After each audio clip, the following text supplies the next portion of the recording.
कुछ घटनाएं ऐसी होती हैं जो सच तो होती हैं, मगर उन पर यकीन करना मुश्किल होता है। आज हम आपको जिस सच्ची घटना की पूरी कहानी बताने जा रहे हैं, वो भी एक ऐसी ही घटना थी। घटना कुछ यूं थी कि एक महिला गायब हो जाती है और कुछ समय बाद मिल भी जाती है, मगर मिलती है 22 टिफिन में बंद 300 टुकड़ों में। जी हां, आपने सही सुना, एक महिला के 300 टुकड़े किए गए थे। यह महिला कोई मामूली महिला नहीं थी, बल्कि इंडियन आर्मी के रिटायर्ड लेफ्टिनेंट कर्नल और शहर के जाने माने डॉक्टर की वाइफ थी। तो आखिर किसकी हिम्मत हुई रिटायर्ड लेफ्टिनेंट कर्नल की वाइफ की ये हालत करने की? ये पूरा केस क्या है और इस केस का खुलासा कैसे हुआ? चलिए जानते हैं सब कुछ वीडियो में आगे। यकीन मानिए, जब आप कातिल और कत्ल की वजह के बारे में जानेंगे तो आपके लिए ये किसी झटके से कम नहीं होगा। लाश के टुकड़े करने में इस्तेमाल किए गए हथियार के बारे में भी जानकर आप चौंक जाएंगे। तो चलिए बिना देरी के कहानी शुरू करते हैं। उड़ीसा की राजधानी भुवनेश्वर में नयापल्ली नाम की जगह है। यहीं एक बड़े से बंगले में इंडियन आर्मी के retired lieutenant colonel doctor Somnath Parida अपनी पत्नी उषाश्री समल के साथ रहा करते थे। सोमनाथ परिदा ने 1970 में बतौर second lieutenant Indian army join की थी, जबकि वो लेफ्टिनेंट कर्नल के पद पर रहते हुए 1992 में आर्मी से रिटायर हुए थे। आर्मी में वो बतौर डॉक्टर अपनी सेवाएं दे रहे थे। डॉक्टर सोमनाथ परिदा की गिनती आर्मी के बेस्ट सर्जन में की जाती थी। आर्मी से रिटायरमेंट के बाद इन्होंने लंबे समय तक वर्ल्ड हेल्थ ऑर्गेनाइजेशन यानी WHO के लिए भी काम किया था। जब ये भुवनेश्वर में रहने लगे तो इन्होंने अपना खुद का क्लिनिक स्टार्ट कर लिया था। डॉक्टर सोमनाथ परिदा और उषाश्री समल के 2 बच्चे थे। बेटा डॉक्टर बनने के बाद अमेरिका में सेटल हो गया था, जबकि बेटी दुबई में सेटल हो गई थी। दोनों बच्चे दूर रहते थे, मगर फोन पर मां से जरूर बात होती रहती थी। बच्चों की बात ज्यादातर अपनी मां से ही होती थी, क्योंकि सोमनाथ परिदा कुछ अलग ही मिजाज के थे। इन्हें बहुत जल्दी गुस्सा आ जाता था, इस कारण उनकी किसी से भी ज्यादा बनती नहीं थी। यहां तक कि अपने बच्चों से भी उनके रिश्ते बहुत अच्छे नहीं थे। सामाजिक रूप से भी वो खुद को अलग थलग रखते थे। कहने को तो उनका घर एक बड़ा सा विला था, मगर उसमें इन दोनों के अलावा कोई नहीं रहता था। इनके यहाँ रिश्तेदारों का आना जाना भी बहुत कम ही होता था। कुछ लोग तो सोमनाथ परिदा के बड़े से बंगले को भूतिया घर भी कहते थे। रूटीन के मुताबिक सोमनाथ परिदा शाम के 6 बजे सो जाया करते थे और सुबह 3 बजे जग जाया करते थे। खैर, यूं ही समय कट रहा था और अब साल आ चुका था 2013। सोमनाथ परिदा के दोनों बच्चे हफ्ते में 1-2 बार अपनी मां को फोन कर लिया करते थे। हमेशा की तरह जब जून महीने में अमेरिका में रह रहा बेटा अपनी मां को फोन करता है तो मोबाइल स्विच ऑफ आता है। वो सोचता है कि मां शायद कहीं बिजी होगी, इसलिए वो थोड़ी देर बाद फोन करता है, मगर मोबाइल अब भी स्विच ऑफ ही आता है। अगले दिन वो फिर से मां के नंबर पर फोन करता है, मगर मोबाइल स्विच ऑफ ही आता है। ऐसे में अब बेटे को चिंता होने लगती है और वो अपने पिता को फोन करता है। जब वो पिता से मां के मोबाइल के स्विच ऑफ होने के बारे में पूछता है तो सोमनाथ परिदा कहते हैं कि तुम्हारी मां कुछ दिन पहले ही अपनी बेटी के पास दुबई गई है, इस कारण उसका मोबाइल स्विच ऑफ आ रहा है। इतना सुनने के बाद वो दुबई में रह रही अपनी बहन के पास फोन कर मां के बारे में पूछता है। इस पर बहन कहती है कि मां तो दुबई में मेरे पास है ही नहीं। इनफैक्ट पिछले कुछ दिनों से तो मां से हमारी कोई बात ही नहीं हुई है। अब बेटा एक बार फिर से अपने पिता के पास फोन करता है और कहता है कि आप झूठ बोल रहे हो, मां तो दुबई में है ही नहीं। इस पर सोमनाथ परिदा अपने बेटे पर ही चिल्लाने लगते हैं और फोन काट देते हैं। इसके बाद उनका बेटा कई बार फोन करता है, मगर सोमनाथ परिदा फोन नहीं उठाते हैं। अब थक हार कर बेटा भुवनेश्वर में ही रह रहे अपने मामा के पास यानी सोमनाथ परिदा की पत्नी उषाश्री समल के भाई रंजन समल के पास फोन करता है और उससे कहता है कि आप घर पर जाकर देखिए कि मां कहां गई है, क्योंकि पिताजी कह रहे हैं कि वो दुबई में है, जबकि बहन ने बताया है कि मां तो दुबई आई ही नहीं है। इतना सुनने के बाद रंजन समल अपनी एक अन्य बहन के साथ सोमनाथ परिदा के घर पर आ जाते हैं। वो दरवाजे पर काफी देर तक नॉक करते हैं, मगर अंदर से कोई जवाब नहीं आता है। जब ये लोग दरवाजे को नॉक करना जारी ही रखते हैं तो काफी देर बाद दरवाजे की बजाय बगल की एक छोटी सी खिड़की खुलती है, जहां से सोमनाथ परिदा इन दोनों से बातें करते हैं। उषाश्री के बारे में पूछे जाने पर सोमनाथ परिदा कहते हैं कि वो तो अपनी बेटी के पास दुबई गई है। इस पर रंजन अपने जीजा सोमनाथ परिदा से कहता है कि आप झूठ बोल रहे हैं, वो दुबई नहीं गई है। आप पहले दरवाजा खोलिए, फिर हम बात करेंगे। इतना सुनते ही सोमनाथ परिदा उन लोगों पर भी चिल्लाने लगता है और खिड़की भी बंद करके अंदर बैठ जाता है। इसके बाद बाहर खड़े लोग काफी देर तक दरवाजा पीटते हैं, मगर दरवाजा नहीं खुलता है। अब रंजन किसी तरह एक खिड़की तक पहुंच जाता है और अंदर देखने की कोशिश करता है। खिड़की पर खड़े होते ही उसे दुर्गंध महसूस होती है। अब रंजन को समझ आने लगता है कि जरूर दाल में कुछ काला है, इसलिए अब वो बिना समय गंवाए पास के ही नयापल्ली पुलिस स्टेशन चला जाता है और पुलिस वालों को उषाश्री के गायब होने तथा सोमनाथ परिदा की हरकतों के बारे में बताता है। पूरी बात सुनकर पुलिस तुरंत सोमनाथ परिदा के घर पर पहुंचती है और वो भी दरवाजा खुलवाने की कोशिश करती है। पुलिस वालों के लाख कहने के बावजूद सोमनाथ परिदा दरवाजा नहीं खोलते हैं। इस कारण पुलिस वाले दरवाजा तोड़कर घर के अंदर घुसते हैं। घर के अंदर सोमनाथ परिदा बड़ी ही शांति के साथ एक जगह पर बैठे हुए थे। चूंकि रंजन ने खिड़की से जब अंदर झांकने की कोशिश की थी तो उसे कुछ दुर्गंध महसूस हुई थी, इसलिए पुलिस वाले ये समझने की कोशिश करने लगते हैं कि आखिर ये दुर्गंध कहां से आ रही है।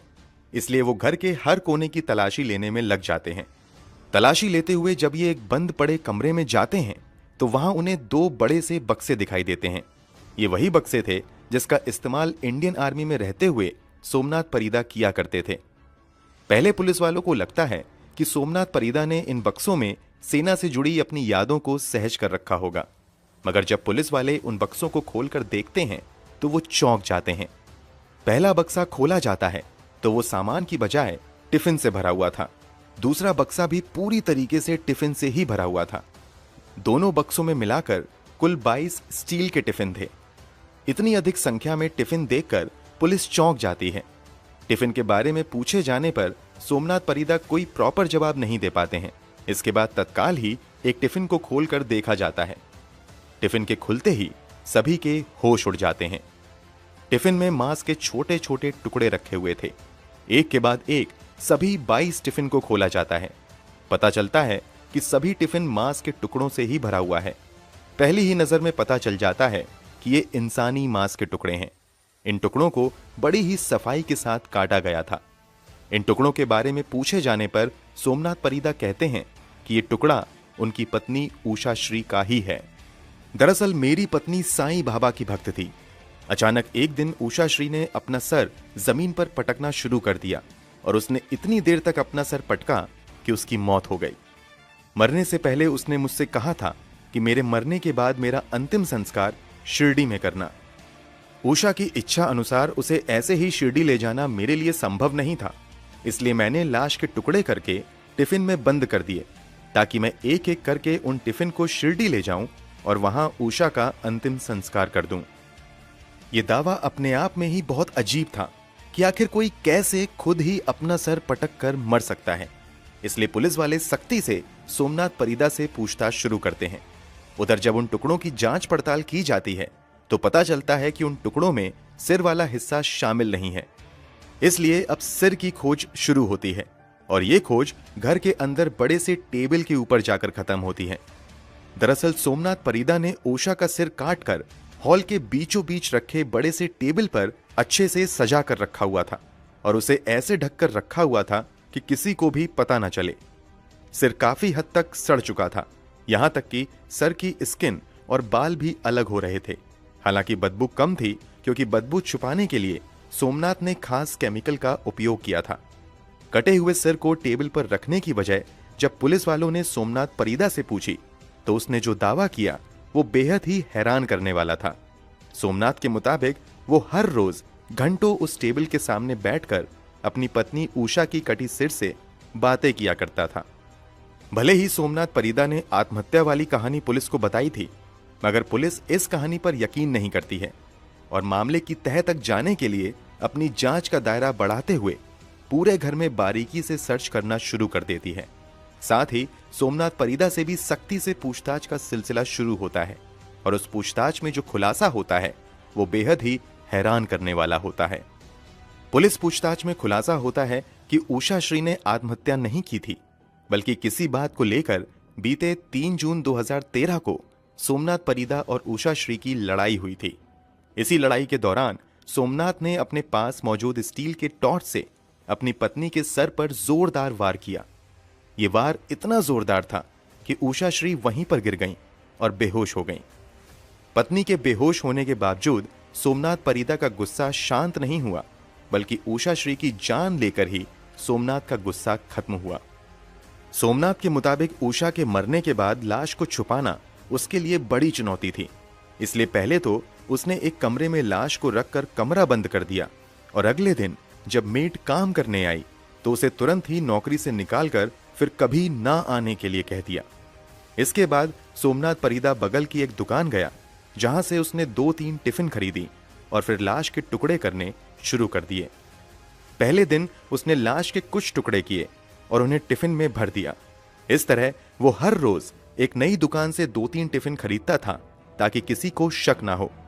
वो रोज टिफिन खरीद कर लाता था और उसी हिसाब से लाश के टुकड़े करके टिफिन में रख देता था। फिर उन टिफिन को अपने बड़े से बक्से में रख देता था। सोमनाथ परिदा ऐसा तब तक करता है जब तक कि उषा श्री पूरी तरह टुकड़ों में नहीं बट जाती हैं।